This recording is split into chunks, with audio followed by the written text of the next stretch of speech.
It's divine. It has to be. And that's him saying, it's all good. Each day is a gift, and you have to live each day to its fullest. People don't realize how powerful that is. I'll be honest with you, 2025 will be the most profitable year I've had since 2021 because the market will teach you everything you need to know, easier or the hard way. We can use as agents AI and CRMs and all this stuff. Here's the thing, strip it all down. Get back to the basics. Dude, it's probably the single best way if I had no money to make money. Look at Mr. Beast is probably the best example. Go back and look at his first videos. He's terrible, bro. This is the part that people don't realize. All right, welcome to another episode of Uncommon Edge. And today, I have Karl here. Yes, sir. Dude. So good to see you. We've talked about this 1,000 times. The conversations we have at breakfast, I'm like, why did Dude, they're better than 99.9% podcasts out there. Why didn't we bring a videographer with us? For sure. Just mic us up next time. So, today, we're going to let it rip. Okay. We can go any direction you want. We're definitely going to talk about real estate, the market, and what's going on. But let's just get it going. For sure. Let's get it going. What do you think about what's going on in the market right now? Doesn't matter. What's it got to do with me? That's my question. And so I get really frustrated when agents ask me this because they complain and they use the market as an excuse not to produce and not to work. And that's one of the single things that drives me absolutely freaking crazy. And so, if you want to talk about statistics, right? We sold 5,900 and some change homes last month in ARMLS, okay? Which is low because historically Julys are one of the best months and August is, probably the second best month. And so, you can use that in your advantage or to your disadvantage. It's all about how you're going to perceive that your perspective. And so, for me, it doesn't matter, bro. It doesn't matter. And so, let's just make the argument too that home prices have gone up probably 20 to 25% since 2020. Right. That means our commissions have gone up 20 or 25% since 2020. So if volume is down 20 or 25%, we're still making the same kind of money. I know. It's just distributed differently. Okay? And so how do you be a top 1% agent? That's all I care about. That's the only metric I care about because that's called winning. Right. Hands down. Right. Yeah. Why do you think, and again, I know why, and I'll answer this, but then let's back into it. It's like agents love to point the finger. And let's use COVID for an example. It was like there was two different camps with COVID. It was I have to stay at home. We're not allowed to leave the house. And then there's the other camp of, hey, there's opportunity here. Let's get after it. Oh, yeah. And so I remember that. It's like we all got shell-shocked. It was like, oh, my God. It was almost like you get, when you get punched and you're just like, oh, I got my clock rang. And then all of a sudden you wake up and you're like, oh, no, I'm going this direction. And I feel that we're in that right now in terms of, well, I'm just going to wait till the rates drop, and then I'm going to jump back in and I'll be a rock star. It's a dumb move. And so we're going back, because this is how you feel now. And I think this is the important part that we got to connect for the people that are watching. When did you learn it doesn't matter? When did you learn I'm not going to buy into the BS? Where was that? Dude, what early, was it? Very early in life, right? And so when I first got in the industry, so I got in the industry back in 2000, so about 25 plus years ago. And at the time, rates were 8%. And so I remember hammering the phones and talking to people about doing what's called a refinance. And people were like, what is and they couldn't even pronounce it. Refinance? Refinance? I'm like, yeah, you take a mortgage at 8%, you bring it down to 7%. You save a bunch of money. And they're like, I don't even know what that is. I'm like, it sounds great, though, And so it didn't matter, right? And then we had 9/11. And then the market went absolutely nuts. Well, we had the dot-com bust, right? So right when I first got in the market, which is really May of 2020, dot-com just blew up and the stock market imploded. I remember wearing Dow with 10,000 hats.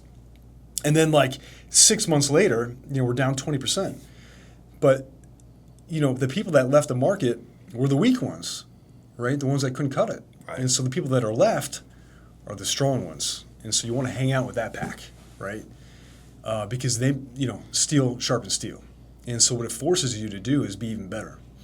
And so I love operating in down markets because people just lay down their guns. They lay down their arms and they give up. And my advertising is cheaper. Yep. It just becomes easier to operate. You don't have as much noise. There's not as much noise. All the in white market. noise is gone. Yeah, and so I'm looking at a market like right now where I'm like, dude, I love this market. And I'll be honest with you, 2025 will be the most profitable year I've had since 2021.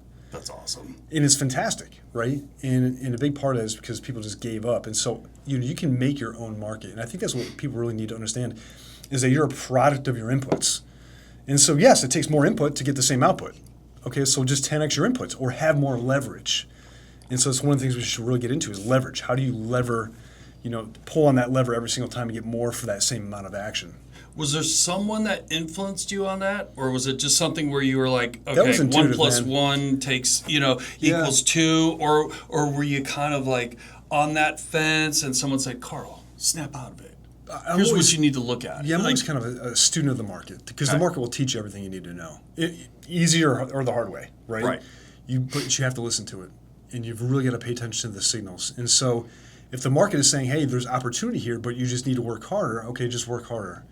And when it gets easy is when you really 10x your business. correct. So I think a lot of people left a lot of money on the table in 2020, 2021, really going into that, rate drop season where, you had a lot of agents kind of disassociate themselves from real estate and a lot of agents that really knew how to pull that lever fast. Yeah. And so you were able to see, companies really, really scale and take advantage of that. And some people just, they lost everything. They lost it all. And so you've got to know when to act. And I think the answer is always, but there are unique opportunities inside the marketplace where you can really pull that lever hard and you get a lot more return. Mm-hmm. And we are in that season, my friend, where the agents are giving up. We're seeing a drastic reduction in the number of agents that are renewing a license. Yep. And, when 2026 rolls around and that fee hits, guess what? We're going to see another 10 to 12% decrease in the number of agents out there. And that's fantastic for me because the people that are left are the ones that are going to reap the benefit. 100%. Well, and it's kind of like I've been using this analogy with some agents, and I'm finally getting through. It's like championship game. There's 20 seconds left, and you've been sitting on the bench the whole time. The coach calls on you, designs a play around you coming off the bench to win the final shot to win the game. And what agents don't realize right now is that if they are taking that approach of sitting on the sidelines waiting for things to get better, they're about to jump into an environment that they're going to get their world rocked. It's more competitive. Why? Dude, so you're waiting for your competition to join too. It's- That's really stupid. It's brutal. Yeah. It'll be so brutal for them. And it's like, so let's talk about that. Like, if you are on that sideline, you're just like confused and you're buying into the stuff you're seeing on social media and buying into what the news has to say, how do you snap? How do you get yourself snapped out of it? We just got to pick your direction and go. And the way to simplify it, because I think we talked about it just before the podcast, simple scales, right? You pick one buyer or one seller avatar, one platform, and you just pull that lever nonstop. So it might be first-time home buyers that you find on Facebook. It might be doing open houses to find buyers. It might be working a small geographic neighborhood and just owning every aspect of that geographic farm. One buyer, one seller avatar, one platform, that's it. Because what they don't realize is one person that pops their head up and says, Karl, can you help me? That can change everything. Everything. Changes your mindset, gives you confidence, builds momentum. And that's see, a big let's thing. talk about the low-hanging fruit, because I have some agents on our team right now that open houses are serving them well. Love open houses right now. Because the consumer is kind of on to this, I'm not signing anything yet because I'm still in looky-loo mode, or I'm still getting a feel of neighborhoods or location, or I'm just not ready yet to pull the trigger. And so there's a lot of unrepresented buyers out there. Yes, there is. Well, what a great playground to go play in where you actually get to talk to people. And again, yes, calling, getting on the phone, that's all part of it. But we also need, as salespeople, we need this. Yeah, we do. We need this a lot. And practicing your skills out in the field with live bodies that you can at least talk to in person will then bridge that gap for when you are talking on the phone. Mm-hmm. So let's talk about that. Like, where do you see right now agents, especially in that open house thing, because they're using the 1994 playbook on how to do open houses. Yeah, I know. Or the sign in, or you put the desk in front of the door so they can't go get in. That's because stupid. the seller requires you for security purposes to sign in. Like, dude, offer value. What are you doing? Right? Like you're putting every obstacle in front of that buyer to get into the house. That's really stupid. Get them in, and then offer value, and so, start asking qualifying questions like, what's your timeline? What are things that are important to you? And then demonstrate value. So value to a consumer is going to be negotiation power. Maybe you know a neighborhood better than anybody else. Maybe you have off-market properties. Maybe you're that access to things that they can't normally, get into. So I wish I could show you my phone. I would dig it out because I literally just ordered 15 open house signs yesterday. Because I believe in that model, and I do believe that scales very, very easily. So we have 4 open houses tomorrow. I do, on my own listings, right? So we have all our agents covering it. It's a great way to meet buyers, and it's a great way to build relationships, and it's a great way to get the reps in. And so, if you want to double down on anything, it'd be open houses. And it's 4 hours a week, dude. I'm asking you for 4 hours a week. And by the way, how much does that cost? Zero.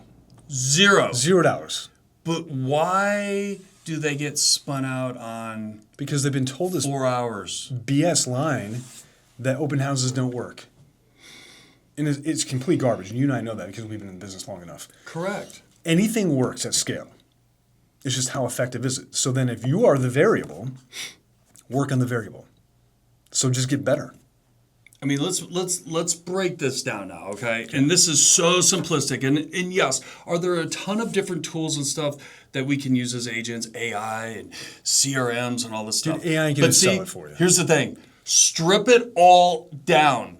Get back to the basics. The basics will not lead you wrong. So if someone were lucky enough to do one open house, say 50 weekends in a row, they would have, let's just say they get a contact, right? Now all of a sudden there's 50 people, names and numbers and emails of legit people. I'm always the type like, all right, well, let's take half that. Okay, 25. 25. Yeah. And let's just say you're in the $1 million, you're sitting in $1 million homes because we're here in Phoenix, Scottsdale area, so there's a lot of $1 million homes. So now you're sitting in a vacant $1 million home. Yep. So these are all $1 million buyers. Out of that 25, let's do the old, let's cut that number in half. Okay, so we're at 12 and a half. Now we're at 12. Yep. 12 potential sales. Yeah, and dude, let's just say you convert 1 out of 5 of those, right? So, and that'd be a really bad conversion ratio. Correct. So if you look at, you have 50 contacts, it's a 10% conversion ratio. Not even, no, it's a 2 out of 50, whatever the fuck that is, 1%, right? So you're talking about converting at basically 1% and making 30 grand. Correct. Okay, so let's just add up the hours. So it's 200 hours and you make 30 grand. That's pretty decent money. I mean, it's breaking so it down. frustrating. See, and it's so simple, and it's hard sometimes for us to articulate that because it's literally that simple. I mean, you're making $150 an hour to sit there. And while you're sitting there, you should be doing things like follow up and talking to neighbors and building your network and following up with your SOI and doing all this. It's not just sitting there waiting for somebody to come in. You're proactively doing other things. So it's diversification, dude. It's probably the single best way if I had no money to make money. And there's a guy in Keller Williams every single year, and I wish I knew his name, but he caps out, which I think Keller's got like a 16K cap or something like that, right? But he's capped out by February. And all he does, his only method of client acquisition is open houses. But then he's built a killer referral network on the back of that. Yeah. Right? And so it goes back to doing more and being better. Because again, out of those 25 people, those 12 people, maybe 4 of them have listings. Yeah, they're going to they need to sell their house in order to buy. And then next thing you know, you get a neighbor. Like, what people don't realize is the breakdown of that. But here's the kicker, okay? It's like, yes, that math, if you break it down, makes complete sense.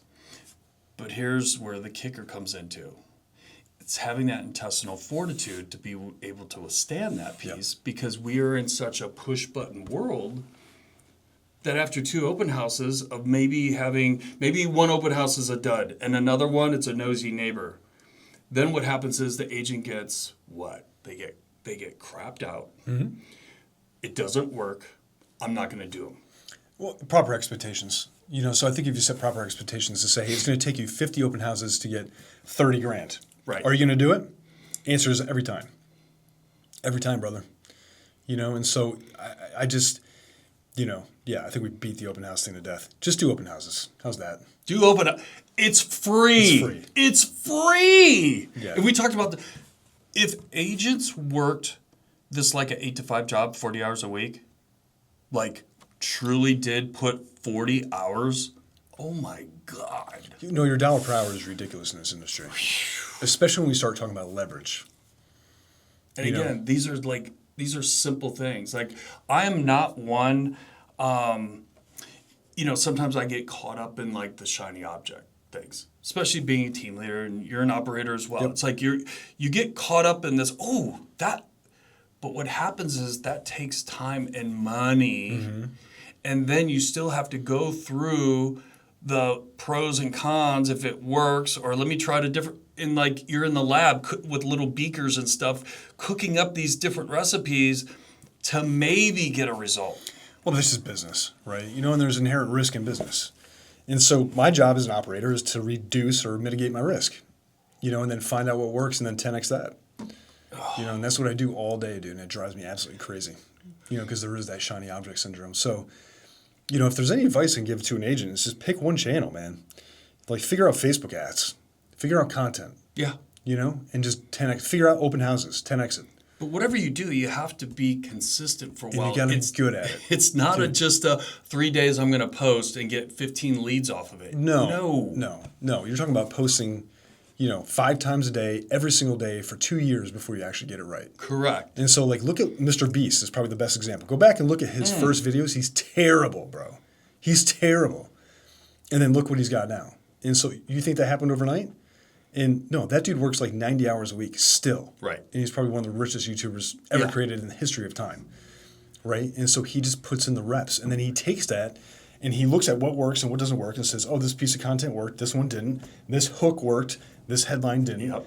And you delineate which lever you're going to pull. Right? And I think also too, in our business, what happens is the job mentality, because let's face it, most people are in a second, third, fourth, fifth career, right? Yeah.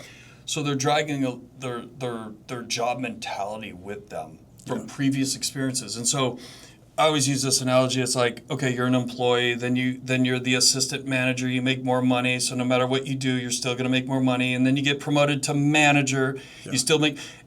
And so in real estate, an agent has like a good year, and then it's like, hey, I'm big man on campus. And then they stop doing what it took to get there. You have to do it all over again. Yeah. It's like, oh God, I gotta do it all over again. Yeah, dude. Yes. Yeah. So what they don't realize is that, in looking at other agents or teams or whatever the case may be that are uber successful, it gets harder as you go up this little pyramid. Of course. And I think that that's something that in our industry, people don't talk about that piece. So let's just dabble in that just for a hot second. Sure. Like that job mentality will not serve you well in the real estate world. No. So how do you come off of a year where, oh my God, I'm so proud of myself. I did good. I'm getting an award. I made $200,000 or whatever. And it's like, what they're thinking. Oh, well, next year I'll do $400,000. Whatever. Yeah. And now I'm going on vacation. Now I'm buying a new car. Now all of a sudden, that money. Now all of a sudden you went from being rich and good looking to now you're making ends meet because your expenses have come up. Let's talk about that because we see it happen, and I see that in most sales-related industries. Okay, so this isn't any big, huge secret, but how do you keep yourself in check? Well, I mean, when you start making some money, I'm in a unique position because I've hired and employed several hundred agents over my career, right? So the same thing happens over and over and over again. And it's really interesting because it's almost like a human condition, right? And so what happens is like it's called lifestyle creep, right? So you start buying the BMW and then you get the Mercedes and then you get the, the next best, whatever it is. And you forget what got you there. And I need you to go back and be like, remember where you came from, and that's probably the best advice I can give somebody. And never take your foot off the gas. And so for a lot of people, what it looks like, and dude, we can run the stats in this, and you can see it in like Market View Broker. Agents that were top producers 3 years ago are now in the bottom 10%. And why is that? It's because they've gotten so much positive, reinforcement from doing negative activities, meaning that they made more and more money, but they took their foot off the gas, thinking that it would, take them into outer space. And what actually happened is that gravity brought them back down to Earth. And so, what happens is at this kind of precipice here is when you got two different directions you go. When you actually you're here, you have the resources that you can then use as leverage to really exponentially grow. And instead, people do dumb things like buy cars and buy big houses and vacations and take their foot off the gas and stop doing the open houses and stop doing the content and stop doing the DMs and stop doing the follow-up. And, then they fall off and they wonder what the heck happened. They look back in 2 years and 2 years was completely wasted. So my advice is never take the foot off the gas. And when you think you've made it is when you're about to fail, okay? That's that moment where you're like, ooh, I made it. Nope. You have to go back and reprogram your brain and say, the minute that I feel like I've made it is the minute that I know I need to slam on the gas and push 10x harder. You're just about to lose Let's break that down because that is the self-talk that we get into of patting ourselves on the back. Without a doubt. Okay, so I love to keep the gas pedal down. Like it always has to be revving, right? So how do you explain that concept to somebody? Just fucking work, bro. I know, but think about what we're up against. Think about the individual. So someone that right now that's listening that's like, I get it, but I don't get it. What do you mean? I can't relax? Look, comfort kills comfort. Comfort kills comfort. And I don't know how to explain it any other way because once you get comfortable is the moment you take your foot off the gas and it kills your comfort lifestyle. Correct. And then you have this oscillating income that you're perpetually on for your entire life. And you go from broke to rich, from broke to rich. And then you never get out of that cycle. And so you've got to understand that goal needs to be much bigger. So if your goal is 200 grand, you should 10x that. Be like, I need to make 2 million a year. And I'm not going to stop until I get it. And when it hits 2 million, you move the goalpost. Right. Now I got to 10x that. There's 20 million There's bucks. no victory lap then. Dude, I do not celebrate my wins. I am terrible at it. And that keeps me humble. I know I'm probably the biggest loser in the room, right? I remember Kim, like when we first started doing this, checks get dropped off, whatever, and she would get all excited. I'd be like, yeah. She goes, what? I don't understand. Like, what? Why don't you? I go, I don't want to buy into that because my win happened when I met the client or when I knew I converted them. When you know. Yeah. Like either it was a phone call or it was that first meet and greet or whatever the case may be. That to me, that's my victory. That's where I feel the win is.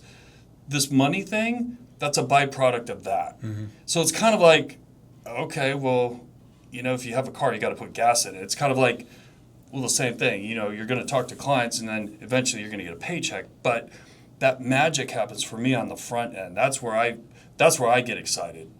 And the deal hasn't even started yet. And so I've learned how to kind of flip that around, and she's much, much, much, much, much better. Yeah, now. I think if you can tie dopamine to the input instead of the output, I think that's a lot better. Yeah. Yeah.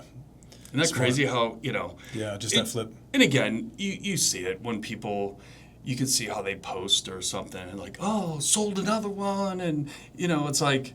Nobody cares, bro. Yeah, good for you. That doesn't get me too excited. So you did your job. That's fantastic. Correct. Yes. Correct. Yeah. So let's talk about the posting sold another one. The conversation we had that we regret not being recorded, but now we're gonna rekindle. Okay. Let's go down that road. we have families, we have wives, we're in that environment. And I'm going to pick on both guys and girls, so this isn't a one-way street. Okay.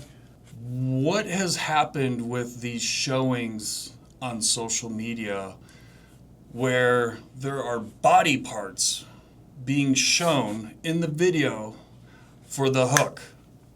Yeah. And we know which ones we're talking about. I'm super Because I've seen more backsides than I ever have. And I was always told, you never want your audience to see the backside of you. Right. That's a no-go. But for some reason, that's gotten flipped around, especially in the real estate world, in what's going on right now. I'm confused, and I'm disappointed, too. I put a lot of thought in this.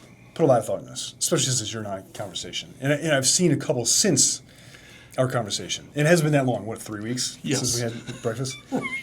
And so agents are mistaking attention for income-producing activities. And that's the bottom line. They think attention will get them revenue. And there's a negative reinforcement loop that, unfortunately, it sustains this cycle where it's like, you put your butt out there on Instagram, literally, and people like it, people share it. Maybe they're shocked by it, whatever it is. And so, I've seen a lot of things where you got agents basically in underwear, in bathtubs or whatever it is, and doing things that, if it was my house, I'd be like, don't ever come back to my house again. I'd fire you instantly. Correct. And so can you imagine you're a lawyer doing something like that? Or maybe your financial advisor. We're talking about a transaction. Doctor or something. Yeah, dude, my heart surgeon, right? Yeah. My heart surgeon's, taking his shirt off and at an operating room. That does not appeal to me. I would not use that surgeon, right? I want something that is polished and professional and represents me and my property in a professional manner. And so, you have to ask yourself, what does your brand say about you? And if you want to create a brand on, stupid shit on TikTok and Instagram, cool, because I'm just going to take your business. Because when a real agent shows up that actually knows how to market and actually knows how to put that seller or buyer in a position of power because they're a good negotiator, they're going to win every single time. So my question to these content, I'll put in quotes, content creators, is what value are you actually adding? Mm-hmm. And if I catch one of my agents doing it, you're fired. Good for you. 100%, dude. Good for you. 100%. Well, and here's something. And listen, there are some agents out there that are doing a bang-up job on social media. We're not knocking those people. No, not at all. But just some of these people that are out there throwing the booties or doing some of the stuff, give yourself a favor. Like, don't look at them and hate on them, okay? What you want to do is go to homes.com or something, pop their name in, see how many houses they've sold. Oh, my gosh. Because that will create, because listen, unless you're an influencer and you make $10 a view, that's one thing, but it's all about helping clients buy and sell real estate. And you can see the proof is in the pudding if you look to see how many houses they've sold. Yeah. And it's very interesting, shocking. Carl, that, geez, this viral content I'm looking at does not equate to sales over here. So what are we doing here? Is this are we branding? Are we playing I'm an influencer? Like which one is it? Because again, it's a very mixed message, and I see this happen with agents that are either starting out or they've been in the business and they're like, I really need to get my social media game on. Like, listen, that is a part-time job. Yeah, that's a part-time gig. They're trying to swing for the fence and trying to make that one video that goes viral, and you got to understand that creating content is just, and I'm probably the worst person to speak on this because I'm not very consistent with it, but creating content it's a consistency game, and it's about value per minute or value per second, right? And so educating people, and I think people lean in the industry to entertaining people instead of educating, and I think that's the biggest misstep that we have. And it's one of the reasons why I'm on NAR's ass, really, full-time, to be able to say, hey, look, you really need to upgrade our standards here. And let's educate our agents on how to actually talk about real estate investing, which is something that's been a big no-no for a very long time. And I'm dedicating my life to changing the industry on that. I really am. That's awesome. I'm so passionate about it because, we're talking about, you go to a financial advisor to get financial advice. You probably go to a real estate advisor to get real estate advice. And this is the only industry where we've been handcuffed. And we've been told since day one, do not be the source, be the source of the source. And that's complete BS, and it's putting our consumers and our buyers and our sellers at a huge disadvantage, especially when it comes to competing against big corporations that are literally stripping the wealth from, the lower 2/3 of Americans. And it's realtors' fault, man, because we do not educate our clients. And so if you want to make content, educate, don't entertain. Well, it's interesting. I have a good friend that's a financial advisor. Like, they are super limited in terms of what the firm he's with, in terms of what he can say and not say on social. But we're over here in the real estate world. It's the Wild West, brother. Going, what are we doing here? Yeah. And there's no value. Why are we not talking about 1031 exchanges? Why are we not talking about Section 121? Why are we not talking about Section 199A or 179s? Or, how to actually use leverage and build wealth. Right. Or the tax advantages of owning real estate. Right. Can we talk about, those are interesting conversations for me. Yeah. I mean, if I want to see some booty, there's websites for that. Right. It doesn't have to be Instagram. Or you and I could do, two bold guy jokes or something sexy, about, about real estate. 100%. I mean, come on. Yeah.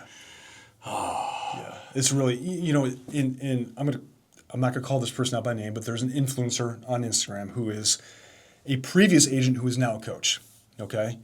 And this young gentleman who's 38 years old and lives in Utah, I watch his content. His content is entertaining, and he genuinely has some tidbits and helpful things to help agents, okay? But he's selling his program. He's trying to recruit agents for real, which I respect the hustle, dude. Yeah. I respect the hustle. But when you lie, and this is my opinion, okay? So if I'm wrong, don't sue me. Okay, this is my opinion. Yeah. In my opinion, he hasn't sold that many homes. Correct. I went back and I did a little bit of research on him to see how many homes this gentleman has sold. Little audit. Because he said he was in the top 1%, and this is his words, not mine. Yeah. And he's sold thousands of homes. And when I go onto Google and I Google your name and I look at your profile picture from Realtor.com, which is probably circa 2012, evidence that you did sell real estate at some point, but you got no reviews. And then I go to Zillow and I look at your profile on Zillow and you got no reviews. And then we go to Yelp and you have no reviews. And then you go to your Facebook page as the agent profile page and you've got very limited stuff on there, right? And you've sold thousands of homes. And now you're selling advice to agents and trying to profit from that. Yeah. By essentially, in my opinion, exaggerating claims about your productivity. Correct. So, this whole industry is completely screwed. And it's guys like you and me that really need to be more vocal, I think, and start. I wish bullying was legal again, because I think the way to really move the needle is with peer pressure. Yeah. And so I think bullying in person is much better than online. Yeah, when you get popped in the face, dude, you tend to listen a little bit better. And so, some of these guys need to get popped in the face. Yeah. And they really do. And it's a wake-up call. And I think we need to cleanse this industry. And, I really wish that some leaders would emerge, whether that be Sharon, from Real, or, some of these other guys that have been a little bit more outspoken, but need to be a little bit more aggressive in their stance and what they're tolerant of, because I do believe that the standard in the industry needs to come up. So they need to evolve their expectations from their agents and start to have real deeper conversations about what it means to be a real estate advisor. And then, I guarantee we would shrink that pool from 1.2 million down to about 200,000, which would be in balance, right? Correct. But again, like anything, there's these phases that I've seen in my short time in being in this industry, right? I've seen a couple little cycles and how agents act, and I really, truly think we're in one of those phases right now. This is going to go away. It's going to go away to a certain degree. It'll evolve. I just really think it's like we're at this pinnacle right now of just – I see agents mocking how their clients are acting, or they're mocking other agents, or they're mocking themselves in a sense of lowering their standards and going for the viral content and stuff, and they're kind of like giving up, Well, it's an act of desperation. It really is. Yeah. Usually when you're at your last stand, there's that final act of desperation. I think that's what it is for a lot of these agents, because they need that one viral video to go, large and get that attention they think they need. And I really hope that we get some good comments going on this, because I'm a firm believer in doing the right thing. It's like, how do you make the client feel? What's the client think about you? You got to take care of the client. It's all about the client. Yeah, it is. What's the consumer? At the end of the day, how's the consumer handling all this? They're looking at us going, you guys are being buffoons. And it's like, we got to switch that around. Well, let's just look at it from the demand side, okay? So if we just say, hey, look, if you're the best agent, and you can, it's subjective, right? Correct. But let's quantify it just a little bit. So you're the top 1% negotiator. Your listing sell, the highest ratio of original list price to sales price. Your time on market is lower than everybody else's. You figured out that marketing aspect. You figured out the negotiation aspect. You have you've got access to some of these off-market deals. You're adding a lot of value to the market. The market will speak volumes back to you. 100%. And so just be better at your job, and you will never be without a job. And so I think that people try to compensate for their lack in skills by being overly creative. And I'm saying just, real estate should be the most boring thing in the world. It really should be. And you're trying to make it entertaining, and I understand there's the appeal to that. And yes, it should be sexy in the manner that it should be elegant. Appropriate. And appropriate. Yes. But I think we've crossed that line, and so I'm really putting my foot down with my firm at least and saying that's completely off limits. It's kind of like the chick that does a bathing suit model, and then all of a sudden she decides to do OnlyFans. Right. It's just just like, come on now. But like you had me, now you don't have me. Anyway, you are looking lean, Thank you. mean, fighting machine type stature. I'm trying. Let's talk about that, because I know you've been through some stuff. A couple things. You've just been, a couple bumps in the road. Yeah. Like, what has this taught you about yourself? Like, what? Oh, dude. Where are you going with all this? So the whole journey is to do two things, and I've really tried to deduce why I'm doing what I'm doing, because it's never been done before. Okay, so I got confirmation the other day. This is what I'm trying to do has never been done. So give everyone a quick little, just a 2-minute backstory. So this is insane. This is basically September of 2025. January of 2023, January 19th of 2023, I had a massive heart attack. Okay, so I was an idiot, and I was at home, and I really need to talk about this because I think there's a lot of guys out there that are going to experience this symptom and not go to the hospital and end up dying. Okay. The symptoms that I had were kind of unique. It felt like I had anxiety. Okay. It felt tightness in the back of my neck, up my spine, in my shoulders, my traps. I never had pain in my arm. I never had chest pain. Turned out I was having a widowmaker heart attack, and it persisted for about 4 hours by the time I got to the ER. And so by the time I got to the ER, the left descending artery, or ascending, whatever it is, artery that goes over the top of the heart, was 100% blocked. And as a result, my heart was starved of oxygen for an extended period of time. Yeah. And a lot of that muscle had basically died and turned into scar tissue. Okay, so I've only got 31% heart function, and I have congestive heart failure, and I'm in a really bad spot. So the life expectancy of somebody with my condition is 5 years, is average. And so, I'm just about 2 years and 8 months into this process, and 40% of the people that, were in my class, so to speak, have already passed away. And a majority of them will pass away in the next 2 years. And so my goal is to obviously live as long as I can. Sure. But in this process, going back to what you had mentioned earlier, I've learned a lot about the human body and what it's really capable of. And I think we're far underestimating what we can actually do. And so I set out to prove a point. And so I completed a half marathon in January. And Unbelievable. Yeah, thank you. And Unbelievable. it wasn't fast. 2 hours and 43 minutes. Hey. But I got it done. And I'm in the same year, I'm going to be stepping on stage November 15th here in Mesa, Arizona, for the Whitney Jones Classic. I'm competing in two divisions, True Novice and in the men's physique. And so, the master's class, the old guy class. Sure. I got confirmation. I don't know if you can see it in this audio, obviously, but I have a defibrillator implanted that was implanted 3 months and a week ago. Actually, no, it was 3 months on Wednesday. 3 months on Wednesday was my 3-month anniversary. So, I've been training really, really hard. It was really interesting because the doctors were like, hey, look, you're going to be out for 8 weeks. We just need you to rest for 8 weeks. And I was back in the gym a week after my, this is my 5th. Are they freaking out on you? No, this stuff? I've got a very understanding Okay. cardiologist team. Good. And so I've been, really I'm very fortunate to have the best cardiologist literally in the world. And, they saved my life several times now. And so this device actually saved my life the first night it was installed. No kidding. Yes, I had something called VTAC. where your heart spasms and it goes out of rhythm, and then this shocks it just and brings it back into rhythm. Yeah. And so the very first night at 4 a.m. Wow. Yep.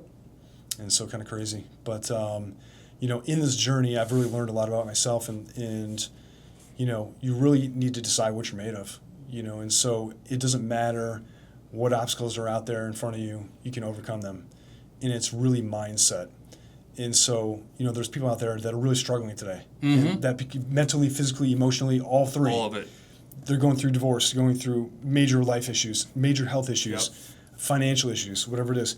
And I'm saying it doesn't matter what your condition is now. I want you to look to the future and say, you can make it. And I'm here to prove that, no matter what excuses you have, they're not allowed in my vicinity. I don't care what excuses you have, dude. You can't use them against me. Where has the higher power thing come into play? Yeah, so it's been kind of an interesting journey. So I genuinely believe, in hindsight, God and I have had a very difficult relationship, very strained from the early years. I saw a lot of violence, so I've seen very close friends of mine killed in broad daylight, shot in the chest. I've seen, young boys get run over by cars and killed. I've seen tragic incidents. I've lost a lot of friends at 9/11. I've seen these terrible, terrible things. And you stop believing in God. You very much question it. And so I became very much an atheist. When this event happens, you really wonder, because I'm in such a small percentage of people that has survived this type of heart attack, Right. let alone that I had it for 4 hours. Yeah. And dude, what's really crazy is I walked in that ER. I walked in. So I've been having a heart attack for 4 hours. I walk in, and I joked to the You did lady it Carl style. I did it. I'm like, yeah, I'm walking 100%. in. Don't be pushing. Don't be pushing me in. I'm not rolling in. I walk up to the front lady, and I'm like, hey, look, I'm either having a heart attack or a panic attack. I can't tell which. Within 5 minutes of me walking in, I was unconscious. Oh, my God. Tell me that's not divine intervention, dude. I was at the right place, and I was at the right hospital with the right equipment. I didn't realize that not all hospitals have the equipment they need to stent your heart and be able to open up that artery. And I was with the right doctor at the right time at the right hospital. Everything lined up, right? And then that's like a okay moment. And there have been several moments beyond that have really renewed my interest in God. But the definitive moment was a very, very particular time. In February of this year, my dog passed away. Okay, so it was a very unfortunate event. He wasn't feeling well. We took him to the doctors. He's riddled with cancer. I made the decision on the spot to put him down and end his suffering, which was the right decision, I think. You still question it every day. Sure. And the dog previous to him, her name was Mamma Mia. Okay, like the play in New York. Okay, and she spells her name M-A-M-M-A, and it's a very unique spelling. I'm a wreck. Ashley's driving my car. I'm ruined, dude. I've had this dog for 9 years. It's been through a lot of shit with me, dude. It's just been, And my head is down in between my legs. I look up, and the first car I see is a Honda CR-V in front of me. And the license plate, and I have a picture of it on my phone, says M-A-M-M-A. Dude. What? At that moment, it's undeniable. It's undeniable. Gave me. Oh, dude. It's divine. It has to be. And that's him saying, it's all good.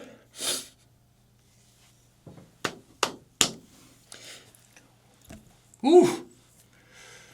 And it's been a journey. Yeah. Dude.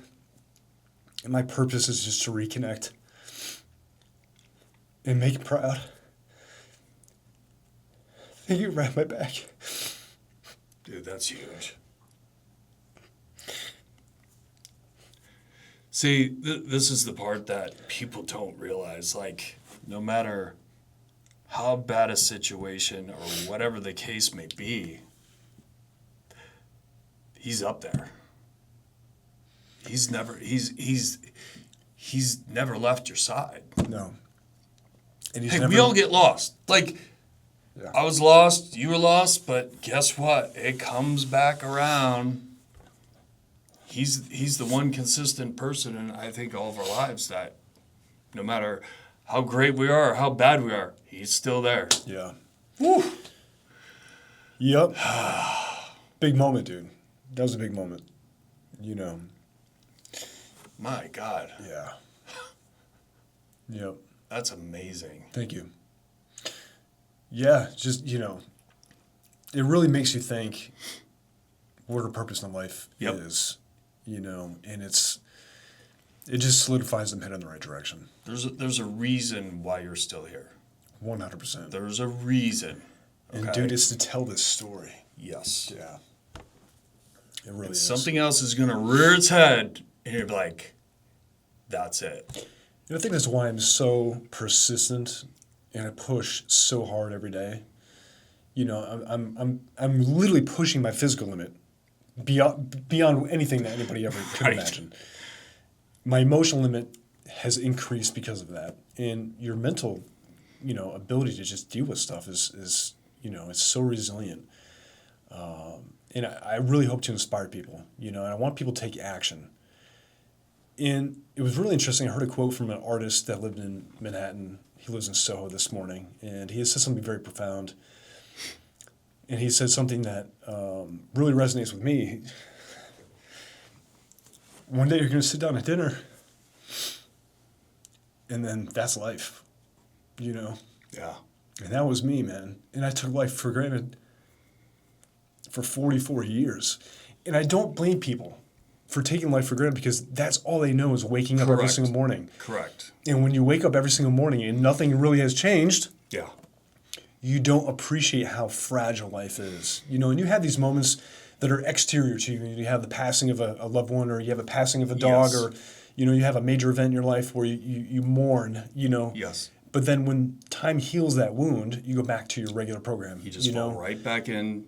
And what I need people to realize is, dude, it was just a normal Thursday. It was just a Thursday. And I was born on a Thursday, which is really coming full circle. Wow. And so there's 7 days in a week, and you're going to die on one of those days. And dude, every day I wake up could be like, this could be my last. Yeah. And it's a real thing, and it's made me have such deep connections with my wife and my kids, and really give me purpose and drive, and I can see why people give up. I can genuinely see why people give up because it's so difficult physically. It's so difficult mentally and emotionally to confront, that people just give up, and I don't blame them. And dude, if that's the direction that you want to go, there's no judgment here at all. But I'm saying there's a different direction. Yeah. Does it kind of make you, when people don't know you, and you're like, hey, man, what's up? Like, I'm all right. Oh, dude, I hate that. My Like, biggest pet peeve. Are you like, dude, you don't understand. You don't. You have the biggest gift right now. Yeah. It's called life. Yeah. When people say to me, living the dream, and they say it sarcastically, I'm like, dude, I'm going to punch you in the face. Because you are. You're living somebody else's dream. Yeah. And you're taking it for advantage. You're taking it for granted. You do that. That's the one thing where I'm like, don't ever say that to me in my face. Because I will call you out. 100%. Somebody says, live the dream. I'll be like, let's have a conversation real quick. Or when people are like, oh, I'm so grateful that there wasn't any traffic. Grateful that there wasn't any traffic? Like, come on, where are you at in life that I'm so grateful they didn't get my coffee order wrong. Yeah, you got no problems. Yeah, dude. Like, talk to Uncle Karl, man. You got no problems in life. He'll set you straight after about a 15-minute chat. 100%. Oh, man, dude. Yeah, dude. That's a pretty powerful conversation. I'm proud of you. Thank you. Really proud of you. And again, like, people go around with a scoreboard in their head on, oh, I'm here, I'm there. It's like, listen, each day's a gift. Each day is a gift. And you have to live each day to its fullest. People don't realize how powerful that is. Yeah. If you just strip away all the BS and just get right down to it, do you realize how happy everyone would be? And do you realize you would treat people differently? Oh. And I think we need to have a conversation about empathy real quick because I think that, I hide it pretty well. I really do. But in my mind, I wake up every day knowing that today could be my last day. And dude, I go to bed at night and I look at my wife and I'm like, that could be the last time I see her. That's difficult to deal with. You need to have empathy for everybody that you meet because they're fighting battles that you cannot even imagine. Right. They'll never tell you. They'll never show it on the exterior, but that is just burning inside of them. Burning. And then you're adding to that fire. Yep. When you treat them poorly. Yep. Just treat people with compassion and just have empathy. And please, just be nice. Just be a good person. It's not hard to be a good person. It really isn't. I love talking to like cashiers, like a gas station or something. Absolutely, man. And it's interesting because, you know, like, okay, that'll be $4.32, and, you know, I'm putting the credit card. So, how's your day? I said that'll be $4.32. They're so programmed. I'm trying to have a real conversation. And they're like, oh, it's going all right. I'm like, what do you mean it's going all right? Well, this is my second job, or this is my third job. I'm like, oh my God, you have 3 jobs? So the hustle is real for you. Yeah. Why are you hustling so hard? Well, I'm going to school, or, you know, whatever the case may be. By the end of that, like, 35-second conversation, I've put a smile on that person's face. Imagine if we did more of that. Absolutely. Woo! The world would be a pretty interesting place. Yeah, I'm just so tired of people just wandering through life. Yeah. You know, and that's not something I could ever change. It can have that much influence, but maybe it can inspire one person. Yep. Well, dude, this was better than our breakfast conversation. It's a pretty good one. Woo! Yeah, for sure. Thank you for sharing. Like, seriously. No, I And appreciate again, like, for anyone out there that's going through something, see, you thought this was about real estate. No, we're talking about life. And so here's Karl going through some stuff, and I want you to realize what it is that you're going through. It's going to be short, okay? Whatever you're going through is not going to be forever.